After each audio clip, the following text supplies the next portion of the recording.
शुभ सकाळ विद्यार्थी मित्रांनो, आयोनिक इक्विलिब्रियम या टॉपिकमध्ये पाठीमागच्या लेक्चरला आपण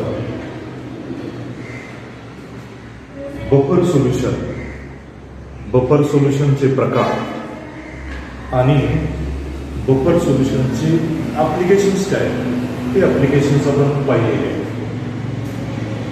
आज आपल्याला पाहायचं आहे तो पुढचा एक महत्त्वाचा पॉईंट आहे. तुम्हाला ब्लॅकबोर्डवरती दिसेल सोल्युबिलिटी अँड सोल्युबिलिटी प्रॉडक्ट. या पॉईंटचं नाव आहे सोल्युबिलिटी अँड सोल्युबिलिटी प्रॉडक्ट. तर पहिल्यांदा आपल्याला सोल्युबिलिटीचा अर्थ पाहावा लागेल आणि मग आपण सोल्युबिलिटी प्रॉडक्ट म्हणजे काय हे आपण बघूया.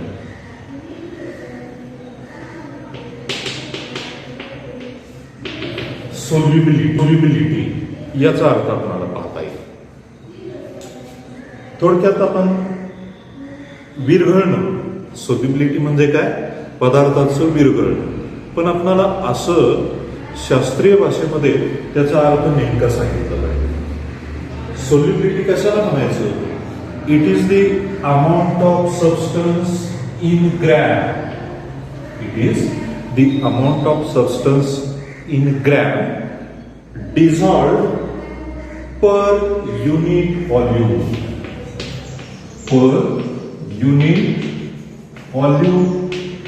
of the solvent in its saturated solution is called solubility. परत एकदा अर्थ मी काय सांगतोय बघा. Amount of the substance in gram dissolved in per unit volume of the solvent forming saturated solution is called solubility.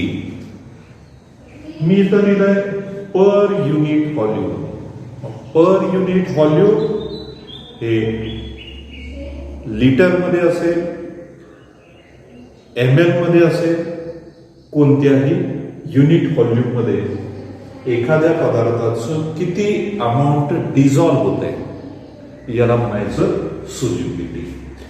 उदाहरणार्थ आपण 1 लिटर पाणी घेतलं तर आपल्याला त्याच्यामध्ये समजा 10 ग्रॅम साखर विरघळली. 1 लिटर पाण्यामध्ये 10 ग्रॅम साखर विरघळली आणि त्याचं सॅच्युरेटेड सोल्युशन तयार झालं तर साखरेची सोल्युबिलिटी पर लिटर काय होईल? 10 ग्रॅम होईल. Per litre 10 gram. समजा 1 लिटर पाण्यामध्ये 15 ग्रॅम मीठ विरघळत असेल तर मिठाची सोल्युबिलिटी किती होईल? 15 ग्रॅम पर लिटर. याचा अर्थ साखरेच्या सोल्युबिलिटीपेक्षा मिठाची सोल्युबिलिटी 1 लिटर पाण्यामध्ये जास्त आहे जेव्हा त्यांची सॅच्युरेटेड सोल्युशन तयार होतील तेव्हा. म्हणून आपल्याला वेगवेगळ्या पदार्थांची सोल्युबिलिटी कम्पेअर करायची असेल तर काय करावं लागेल? आपल्याला व्हॉल्यूम सॉल्व्हंटचं सारखं घ्यावं लागेल. त्याच्यामध्ये तो पदार्थ सॅच्युरेटेड सोल्युशन तयार करण्यासाठी किती विरघळतोय त्याला काय म्हणायचं? सोल्युबिलिटी. त्यानंतर दुसरी एक टर्म आहे मोलार सोल्युबिलिटी. कशाला म्हणायचं? What is molar solubility? याचा अर्थ तुम्हाला लक्षात येईल. मोलार सोल्युबिलिटी इथं आपल्याला थोडासा बदल करावा लागेल. It is the number of moles. It is the number of moles of the substance dissolved. Number of moles of the substance dissolved in 1 liter of the solvent to form its saturated solution is called molar solubility.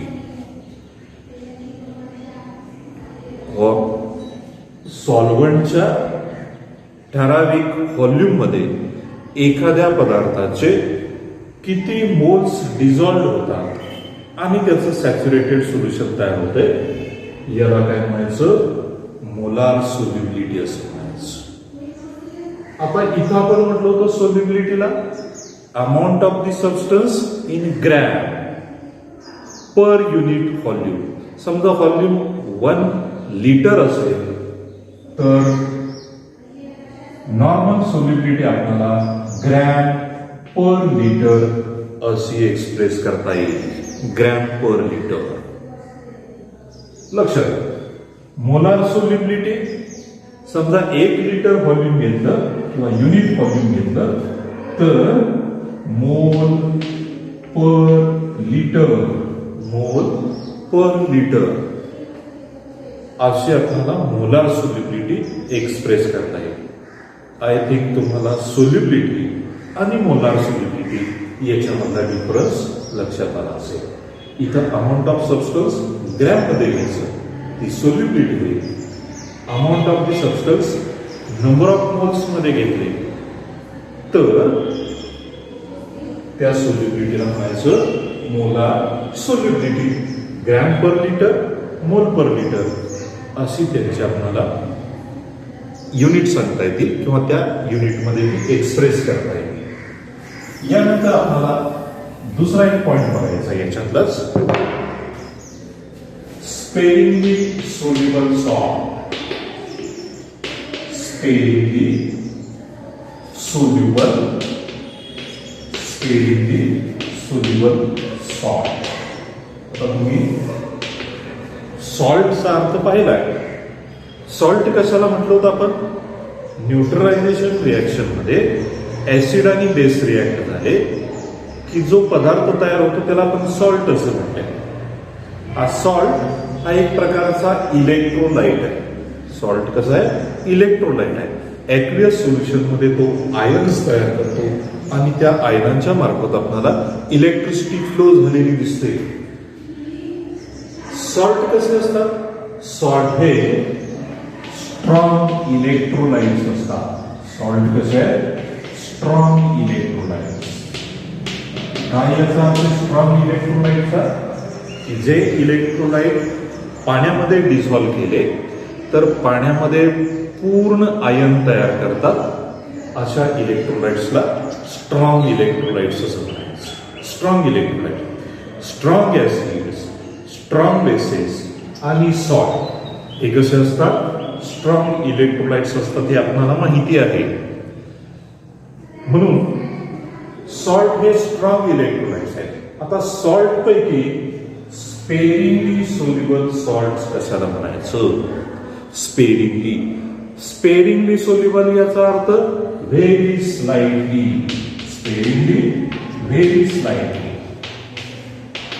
जे salt पाण्यामध्ये टाकले आणि ते चांगले स्टर केले, ढवळले, स्टररनी चांगले स्टर केले तर अशा सॉल्ट पैकी त्या सॉल्टची थोडीशीच क्वांटिटी पाण्यामध्ये डिझॉल्व्ह होते. अशा सॉल्टला काय म्हणायचं, स्पेरिंगली सोल्युबल सॉल्ट्स. तुम्ही म्हणाल जर हे सॉल्ट अतिशय कमी प्रमाणात पाण्यामध्ये डिझॉल्व्ह होत असतील मग त्यांना स्ट्रॉंग इलेक्ट्रोलाइट कसं म्हणायचं, तर स्ट्रॉंग इलेक्ट्रोलाइटचा अर्थ मी काय सांगितलंय, जे इलेक्ट्रोलाइट्स पाण्यामध्ये कंप्लीट आयोनाइज होतात त्यांना स्ट्रॉंग इलेक्ट्रोलाइट्स म्हणायचं. सगळे सॉल्ट स्ट्रॉंग इलेक्ट्रोलाइट्स आहेत. स्पेरिंगली सोल्युबल सॉल्ट सुद्धा कसे आहेत, स्ट्रॉंग इलेक्ट्रोलाइट्स आहेत. ते पाण्यामध्ये कमी प्रमाणात डिझॉल्व्ह होत असले तरी सुद्धा जेवढे ते डिझॉल्व्ह होतात त्याचे पूर्णपणे आयन तयार होतात. म्हणून ते कसे असतात, स्ट्रॉंग इलेक्ट्रोलाइट्स असतात. यामध्ये गोंधळ होण्याची शक्यता आहे.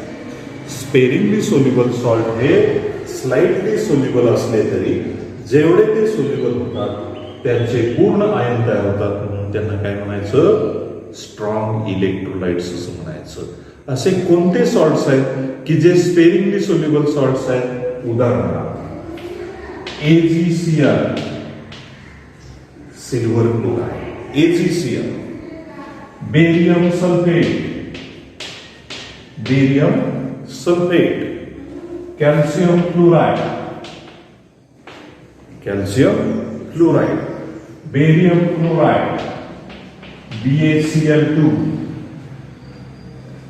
Ca3PO4 twice, calcium phosphate, Ca3PO4 twice, असे काही सॉल्ट्स ॲक्वियस सोल्युशन मध्ये कमी प्रमाणात म्हणजे स्लाइटली म्हणजे स्पेरिंगली सोल्युबल होतात, पण जेवढे ते सोल्युबल होतात, डिझॉल्व्ह होतात, त्यांचे पूर्ण आयन तयार होतात, म्हणून ते इतर सॉल्ट सारखे स्ट्रॉंग इलेक्ट्रोलाइट्स आहेत. हे लक्षात आलं असेल स्पेरिंगली सोल्युबल सॉल्टचा अर्थ. आता आपल्याला ऍक्च्युली सोल्युबिलिटी प्रॉडक्ट कशाला म्हणायचं आहे ते लक्षात येईल. मी एक स्पेरिंगली सोल्युबल सॉल्ट कन्सिडर करतो.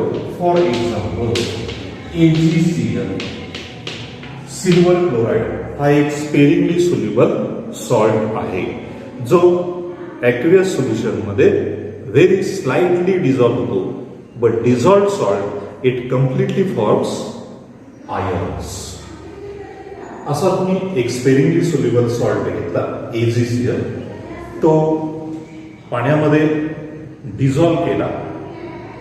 पाण्यामध्ये डिझॉल्व्ह करताना तुम्हाला असं दिसेल की या स्पेरिंगली सोल्युबल सॉल्ट पैकी फारच थोडा सॉल्ट पाण्यामध्ये डिझॉल्व्ह होतो आणि त्याचं सॅच्युरेटेड सोल्युशन तयार होतं. मी काय सांगतो लक्षात ठेवा. सॅच्युरेटेड सोल्युशन म्हणजे काय? असं सोल्युशन की ज्याच्यामध्ये तो पदार्थ विरघळत नाही. अशी स्थिती जेव्हा येते तेव्हा त्या सोल्युशनला काय म्हणायचं? Saturated solution. Solution containing maximum amount of dissolved substance. Such state of the solution it is the saturated solution.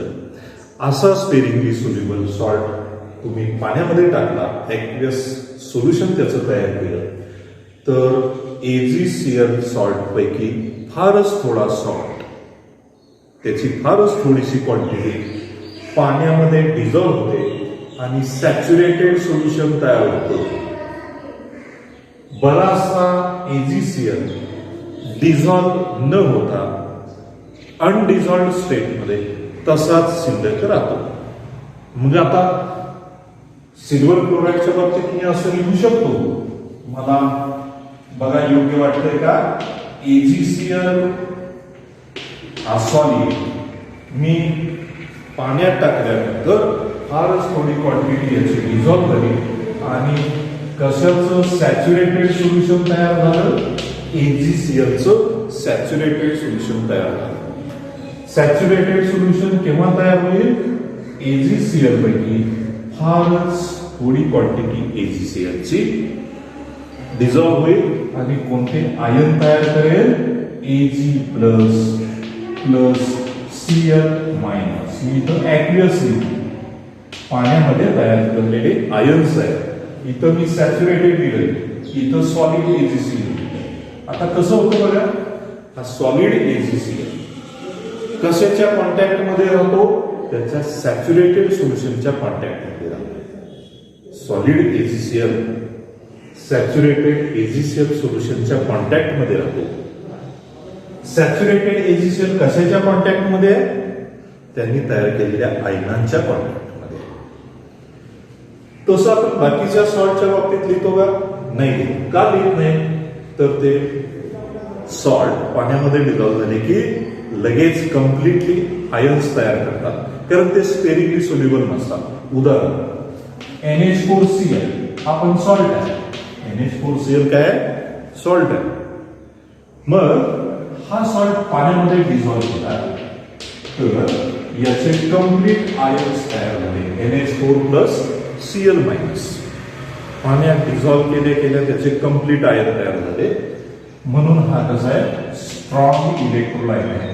पण याचं डिझॉल्युशन पाण्यामध्ये कम्प्लीट होते, कम्प्लीट आयन तयार होतात आणि अनडिझॉल्व्ड स्टेटमध्ये हा NH4Cl राहिलेला आपल्याला दिसत नाही.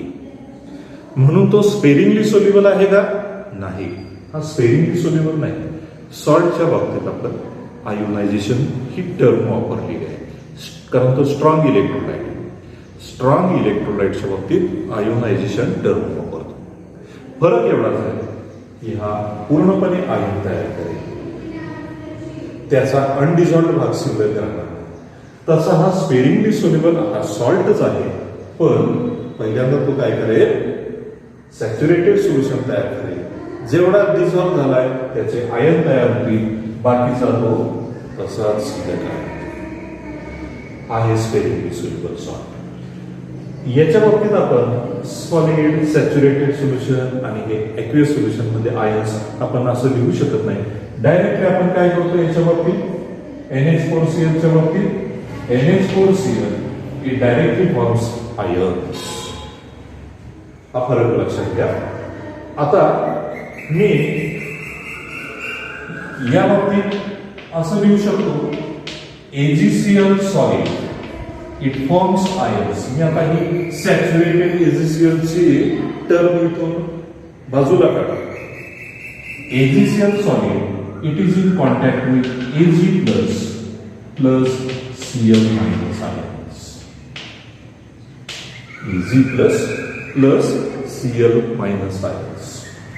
आता बघा, हा मी इथं इक्विलिब्रियम दिला, अनडिझॉल्व्ड सॉलिड आणि त्यांनी तयार केलेले आयन्स.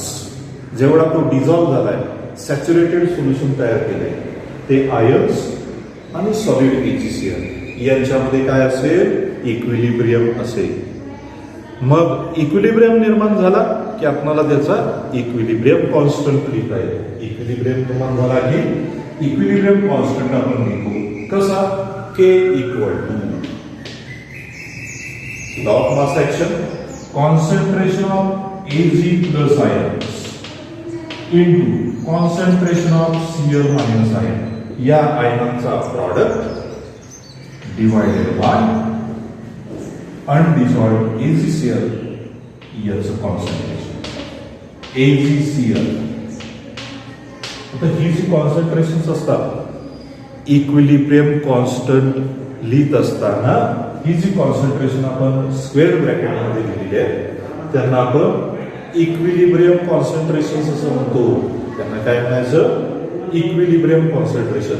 म्हणजे या दोन्हीमध्ये इक्विलिब्रियम निर्माण झालेला असताना आयनांची आणि याची जी कॉन्सन्ट्रेशन असतात त्यांना काय म्हणायचं, इक्विलिब्रियम कॉन्सन्ट्रेशन असं म्हणायचं. आता यामध्ये तुम्हाला माहिती आहे, जेव्हा इक्विलिब्रियम निर्माण होईल तेव्हा या AgCl चं अमाऊंट मॅक्झिमम आहे तसंच शिल्लक राहिलेलं असतं. AgCl चं अमाऊंट तसंच शिल्लक राहिलेलं असतं. याचा अर्थ याचं कॉन्सन्ट्रेशन खूप जास्त असतं, तो एक्सेस असतो आणि म्हणून याचं कॉन्सन्ट्रेशन कॉन्स्टंट घेतलं. मी तसं जर लिहिलं, concentration of AgCl it is maximum at equilibrium because it remains as it is when equilibrium is achieved. AgCl concentration it is excess and it is taken as constant. This constant is taken as K dash. So equation becomes K equal to concentration of Ag plus into concentration of Cl minus divided by K dash. So here K into this K dash equal to, आम्ही K dash इकडे घेतला, concentration of Ag plus into concentration of Cl minus. Cl minus. See here K into K dash. K हा कॉन्स्टंटच आहे, K dash आपण constant आहे, याच्यासाठी आपण वापरलाय. या कॉन्स्टंटचा प्रॉडक्ट आपण नवीन एका कॉन्स्टंटनी रिप्लेस केला. तो कॉन्स्टंट मी घेतला KSP.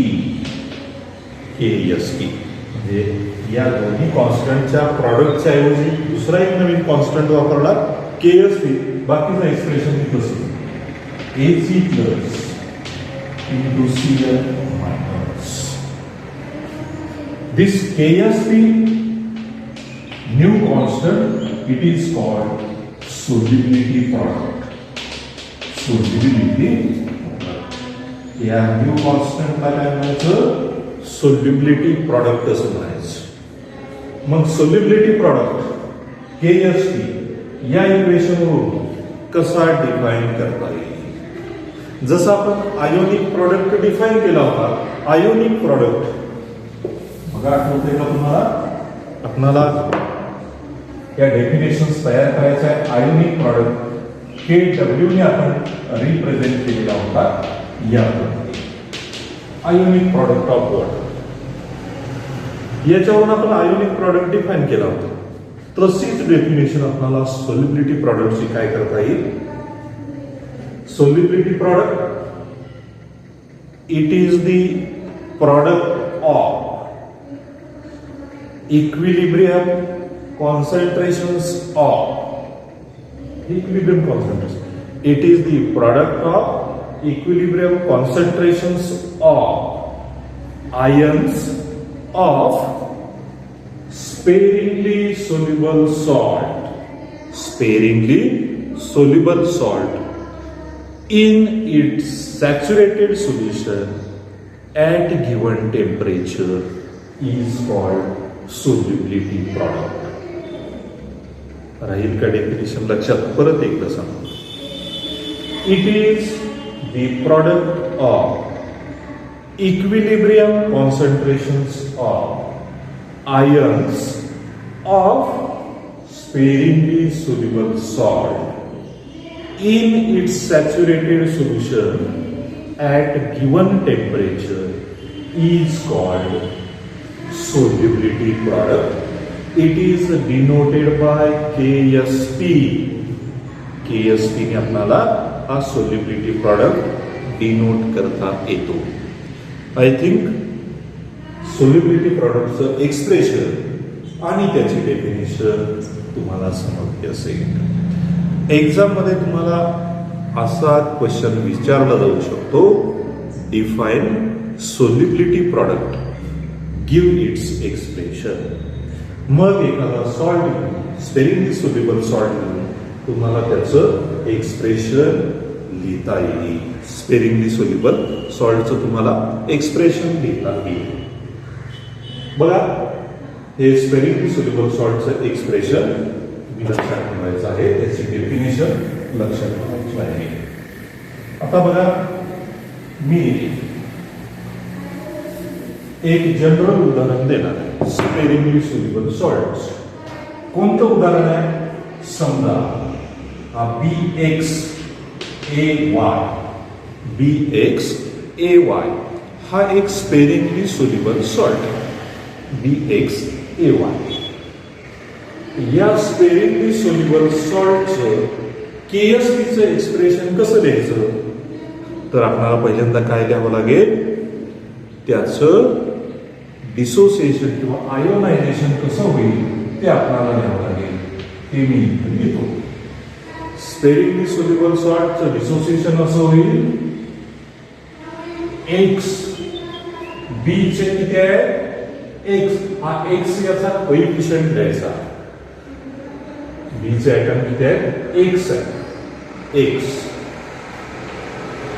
हा त्याचा कोइफिशियंट. त्याचा चार्ज किती द्यायचा? Y plus XB Y plus. याचे जेवढे A चे जेवढे आयटम आहेत तो नंबर मध्ये याचा चार्ज प्लस. आता याचं मला सांगा, A चे किती आयटम आहेत? Y. तो त्याचा कोइफिशियंट द्यायचा Y. A. मग आता त्याचा चार्ज किती द्यावा लागेल? X minus. X minus. नीट समजून घ्या कसं लिहिलंय ते. BXAY हा जर स्पेरिंगली सोल्युबल सॉल्ट असेल तर त्याचे ॲक्वियस सोल्युशन मध्ये आयन्स कसे लिहिता येतात? बघा, X हा याचा कोइफिशियंट द्यायचा, म्हणजे B चे ऍटम किती आहे एक्स, बीचे ऍटम एक्स, त्याचा चार्ज किती वायच्या ऍटम एवढा चार्ज, त्याला साईन द्यायचं पॉझिटिव्ह वाय प्लस. तसंच एच्या बाबतीत ए चे ऍटम किती आहे वाय, हा त्याचा कोइफिशियंट आहे, त्याच्यावरचा चार्ज किती आहे एक्स मायनस तो इथला हे याचं डिसोसिएशन. आणि हे खूप महत्वाचं आहे, लक्षात ठेवावं लागेल. आणि मग याच्यावरून तुम्हाला एखादा ऍक्च्युअल सॉल्ट दिला तर त्याचं डिसोसिएशन कसं लिहायचं ते याच्यावरनं लक्षात येईल. आता याचा केएसपी आपल्याला लिहायचा आहे, KSP equal to KSP equal to. आता याचे आयन्स कुठले आहेत B Y plus, B Y plus. Law of mass action नुसार किंवा डिसोसिएशन कॉन्स्टंटच्या डेफिनेशन नुसार याचं एक्सप्रेशन आपण असं लिहितो. सोल्युबिलिटी प्रॉडक्टचं एक्सप्रेशन तुम्हाला मगाशी आठवत असेल एजीसीएलचं, KSP is equal to concentration of AG plus into concentration of CL minus. तसा याचा केएसपी कसा लिहितोय मी, हे आयन्स समजा हे एक्स आणि वाय नाही तर इथं असं गृहीत धरा, मग काय लिहावं लागेल हे आयन्स इनटू हे आयन्स असं लिहावं लागेल की नाही. मग आता काय करायचं, हा एक्स याची पॉवर घ्यायची, एक्स म्हणजे याची पॉवर आहे, याची पॉवर काय वाय, याची पॉवर वाय. मग असंही तुम्ही म्हणू शकता सोल्युबिलिटी प्रॉडक्ट असाही असू शकतो. कशा पद्धतीनं solubility product, it is the product of concentration of ions raised to the power equal to its coefficients, equal to its coefficients in equilibrium in its saturated solution at given temperature is called solubility product. जर या dissociation equilibrium मध्ये coefficient दिलेले असतील तर केएसपीच्या expression मध्ये हे coefficient या आयनाच्या पॉवरच्या स्वरूपात आपण लिहिलेले आहेत. कशाच्या स्वरूपात लिहिले, पॉवरच्या स्वरूपात लिहिलेले आहेत. हा केएसपी या जनरल सॉल्टचा होईल, हे नीट लक्षात घ्या. जनरल सॉल्टचं डिसोसिएशन इक्विलिब्रियम असा द्यायचा आणि त्याच्या केएसपीचं एक्सप्रेशन आपल्याला असं लिहिता येईल. समजलं हे, ठीक आहे. जर मी तुम्हाला असा एखादा सॉल्ट दिला, उदाहरण फॉर एक्झाम्पल BaSO4, BaSO4 म्हणजे काय, बेरियम सल्फेट हा एक स्पेरिंगली सोल्युबल सॉल्ट आहे. जसा AgCl त्याच प्रकारातला हा बेरियम सल्फेट आहे. मग तुम्हाला काय करायचं आहे, केएसपीचं एक्सप्रेशन लिहिण्याअगोदर या पद्धतीनुसार याचं डिसोसिएशन इक्विलिब्रियम आणि केएसपी. आता बेरियमचे ऍटम एकच आहे, SO4चा ऍटम एकच आहे, म्हणजे तो कशा प्रकारातला सॉल्ट आहे, AgCl प्रकारातला सॉल्ट आहे. कोणत्या प्रकारातला सॉल्ट आहे, AgCl प्रकारातला. मग याचं डिसोसिएशन आपल्याला असं लिहिता येईल, barium sulphate dissociates to form Ba2+. याच्यावर 2+ चार्ज असतो, याच्यावर 2- चार्ज असतो. डायरेक्टली याची आयन तयार होती Ba2+, SO4 2-.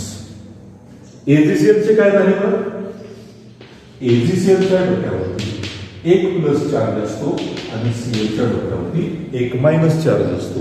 तसंच याच्या डोक्यावरती 2 चार्ज, याच्या डोक्यावरती 2 चार्ज, तो या पद्धतीनं लिहिलाय. इथं बेरियमचा ऍटम एकच आहे म्हणून कोएफिशियंट एकच, SO4 ऍटम एकच आहे किंवा मॉलिक्यूल एकच आहे, त्याचा कोएफिशियंट 1 म्हणून असं एक्सप्रेशन आपल्याला लिहिता आहे. असं जर लिहायचं झालं तर कसं लिहावं लागेल, मग 1-1 असं लिहावं. पण 1 लिहिलं नाही तरी चालतं, हे आपल्याला माहित आहे, म्हणून आपण याच पद्धतीने लिहिलं. आता केएसपीचं एक्सप्रेशन लिहिता येईल, KSP equal to concentration of Ba2 plus into concentration of SO4 2 minus. KSP, that is solubility product of barium sulfate, it is nothing but the product of equilibrium concentrations of Ba2 plus and SO4 2 minus in its saturated solution at equilibrium at given temperature is called KSP. लक्षात आलं? ठीक आहे. मी दुसरा salt घेतो बघा, आता वेगळ्या प्रकारचा. मी असा जर सॉल्ट घेतला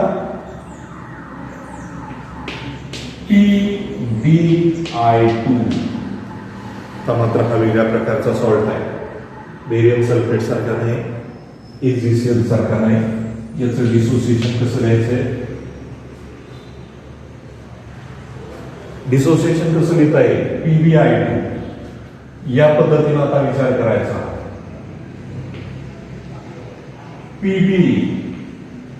पीबीचे आयटम किती आहे? 1. याचा कोएफिशिएंट 1. पीबी वरती चार्ज किती द्यायचे? या नंबर एवढे, दुसऱ्याच्या ऍटम एवढे. Pb2 प्लस प्लस आयोडीनचे किती आयटम आहेत? 2. तो त्याचा कोएफिशिएंट द्यायचा. 2 आयोडीनचे आयटम. पीबीचा किती आहे? 1च आहे, म्हणून कोएफिशिएंट 1 आला. आयोडीनचे 2 आहेत, कोएफिशिएंट 2 आला. आता आयोडीनचा चार्ज किती द्यायचा? पीबीच्या ऍटमच्या संख्ये एवढा द्यायचा. पीबीच्या ऍटमची संख्या किती आहे? 1. याचा चार्ज 1 -1. मला लक्षात? हे याचं डिसोसिएशन असेल. मला वाटतं तुम्हाला हे क्लिअर झालं असेल.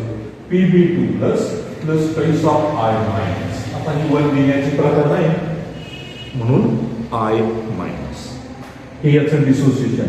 डिसोसिएशन करेक्ट लिहिता आलं तर KSP करेक्ट लिहिता येईल. KSP इज इक्वल टू, आता मला बघू या पद्धतीनं मी पहिल्यांदा आयन दिले Pb2 प्लस, आणि इथं आयन कुठला आहे? I minus. आता कोएफिशिएंटचा विचार केला. पीबीचा कोएफिशिएंट 1 होता, तो इथे या 1 द्यावा लागेल लिहिण्याचे प्रकार. आयोडीनचा कोएफिशिएंट 2 आहे, तो इथं पॉवरच्या स्वरूपात लिहिला. म्हणून PbI2 याचा KSP काय आहे? प्रकारचा स्पेरिंगली सोल्युबल सॉल्ट आहे. आता बघा, मी जर आणखी एक तिसऱ्या पद्धतीचा सॉल्ट दिला तर या पद्धतीनं लिहिता येते का ते आपण पाहूया. मी तिसरं उदाहरण दिलं बघा, आणि थोडस या पद्धतीने लिहिता येईल.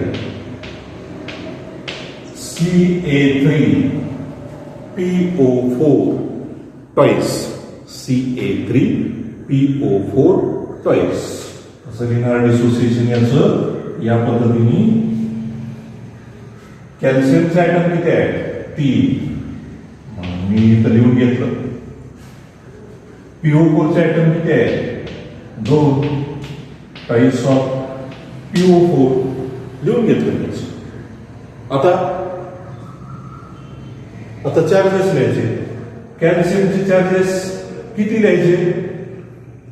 तर याच्या ऍटम एवढे, याच्या ऍटम 2 आहेत, म्हणून कॅल्शियमचा चार्ज 2 प्लस. PO4चा चार्ज मायनस लिहायचा आहे, तो किती लिहायचा? याचे जेवढे आयटम्स आहेत तेवढा, म्हणजे किती? 3 मायनस. याच्यावर 2 प्लस असेल, याच्यावर 3 मायनस असेल. एकदा डिसोसिएशन दिलं की आपल्याला KSP इझिली लिहिता येतो. KSP इज इक्वल टू, आता मी पहिले आयन्स लिहितो आणि त्यांच्या कॉन्सन्ट्रेशनचा प्रॉडक्ट Ca3 प्लस, दुसरे आयन कुठले आहेत? PO4 3 minus. PO4 3 minus. पण आता इथं कोएफिशिएंट 3 आणि 2 दिसतो, ते इथं एक्सपोनंटच्या स्वरूपात द्यायचे, पॉवरच्या स्वरूपात द्यायचे. Ca ची पॉवर ही केली 3, PO4 ची पॉवर 2. मग तुम्हाला कोणत्याही प्रकारचा स्पेरिंगली सोल्युबल सॉल्ट दिलेला असेल तर त्याचं डिसोसिएशन लिहिता आलं पाहिजे. त्याच्यासाठी तुम्हाला हा जनरल सॉल्ट त्याचं डिसोसिएशन आणि केएसपीचं एक्सप्रेशन हे लक्षात ठेवलं की कोणत्याही प्रकारचा सॉल्ट देऊ द्या, स्पेरिंगली सोल्युबल सॉल्ट, त्याचं डिसोसिएशन आणि केएसपीचं एक्सप्रेशन तुम्हाला लिहिताच येईल. आय थिंक तुम्हाला सोल्युबिलिटी प्रॉडक्ट समजलं असेल. विद्यार्थी मित्रांनो, आपणाला यानंतर काय पाहायचं आहे तर सोल्युबिलिटी आणि सोल्युबिलिटी प्रॉडक्ट म्हणजे काय बरं.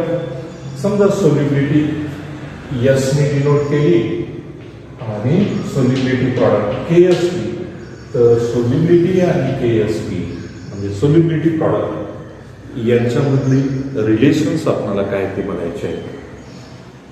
आज आपण काय पाहिलं ते आपल्याला समराईज करावं लागेल. सोल्युबिलिटीचा अर्थ पाहिला, मोलार सोल्युबिलिटीचा अर्थ पाहिला, स्पेरिंगली सोल्युबल सॉल्ट म्हणजे काय त्याची उदाहरणं पाहिली, सोल्युबिलिटी प्रॉडक्टचं एक्सप्रेशन पाहून त्याची आपण डेफिनेशन तयार केली, जनरल सॉल्ट घेऊन त्याचा केएसपी लिहिला आणि या जनरल सॉल्टवरून वेगवेगळ्या स्पेरिंगली सोल्युबल सॉल्टचं डिसोसिएशन आणि केएसपीचे एक्सप्रेशन आज आपण कशी लिहायची ते पाहिलेलं आहे. नेक्स्ट लेक्चरला आपल्याला मी सांगितल्याप्रमाणे सोल्युबिलिटी आणि केएसपी यांच्यामध्ये रिलेशन पाहता येतील. विद्यार्थी मित्र, मी आज इथंच थांबतोय. थँक्यू.